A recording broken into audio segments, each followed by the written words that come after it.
Hi, I'm Andrew Wasson. Thanks for joining me for my weekly guitar blog. It is July 13th, 2014, and this week we're going to do a lesson on understanding repetitive blues phrases. And this week's question was sent in from Brian. He's out in Chattanooga, Tennessee, and he wrote in with this email. I've been working at blues licks, and I wanted to know if you could make a quick lesson showing some that use a variation of a repeating part. I really like these repetitive blues licks, but I don't exactly understand how to make them. The one thing I've noticed from similar Albert King and Stevie Ray licks is they use more notes that are in the blues scale. Anyway, I hope you can help. From Brian in Chattanooga, Tennessee, USA. Well, hey, thanks for writing in, Brian. You know, the blues players like to jam out on these kinds of licks that have repeating variations to them. The licks are, pretty catchy, and, they're real attention getters, so that's probably why they enjoy using them. So in this lesson, I'm going to break down how you can think of these licks so you can try creating some of your own. We'll also look at some of the popular ways that scale tones get used to create them, and I will, of course, demonstrate some of these types of repetitive blues licks so that you can have a chance to practice them at home.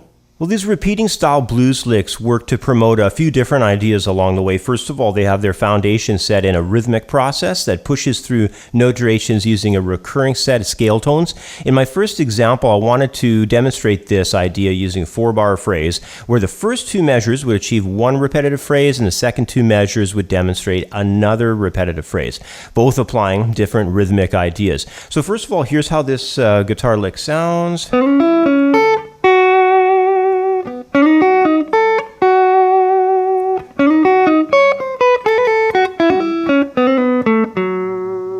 So you can hear there in the first two measures, we have that strong emphasis upon the eighth notes pushing through time with the eighth note triplet feel, and then on the sustaining of the half note there. And then moving up a bit. Just shifting out of position slightly and employing that diminished fifth. It's a really nice sound. Now, in the second two measures, though, we go kind of all out on that triplet effect. We're pushing both 8th and 16th note triplets in, both halves of that third measure there. We have that initial line that we started with. It comes back in that third bar. But then we go into a chromatic run, and then we have the 16th note triplets coming in there. That's a really nice sound. I love that sound, how those triplets that are 16th note duration, they kind of like flow so interestingly. But anyway, here's both measures one more time.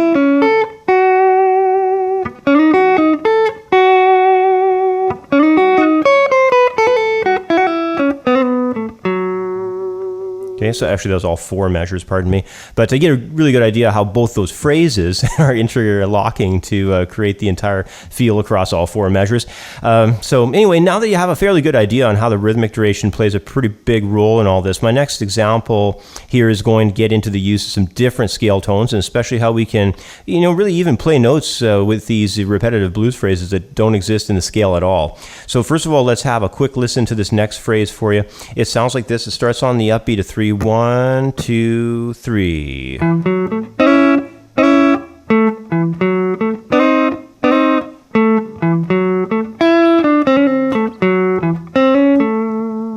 you can hear there we have that initial move into the chord tones, but then in that next frame, we really go outside of the key altogether. We're like a half step out of any of the proper color tones of the key. So in this one, the overall sound is basically kind of like a major, sounding blues. But in that second measure, we're hitting into color tones that are not a part of the tonality. In fact, they're literally just plain wrong notes altogether. But once again, because the rhythmic duration is what really pushes the strength of these repeating phrases, our effect actually comes together in a really solid musical idea overall.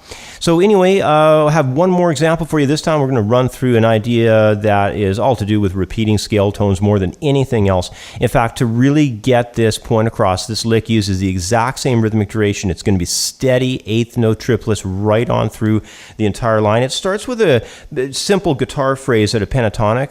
Goes like this. So that's just a run to bring us in. And then we start into these repetitive phrases. It's going to go off of the A minor sound. Then we're going to go down. And then we're going to come back into a D here. And then come back around to finish off on the A. It's a really interesting combination of ideas there. Here's the whole thing for you.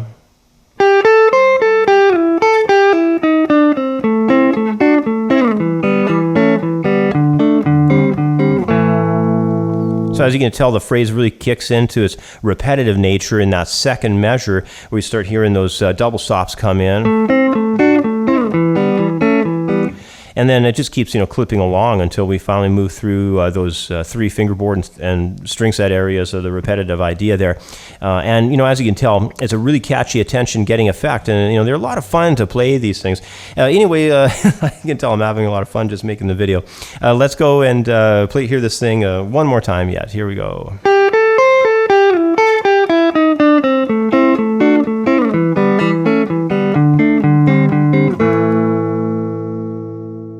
When we hear these repetitive blues licks used in a song or during a solo, they really grab our ears and therefore our attention.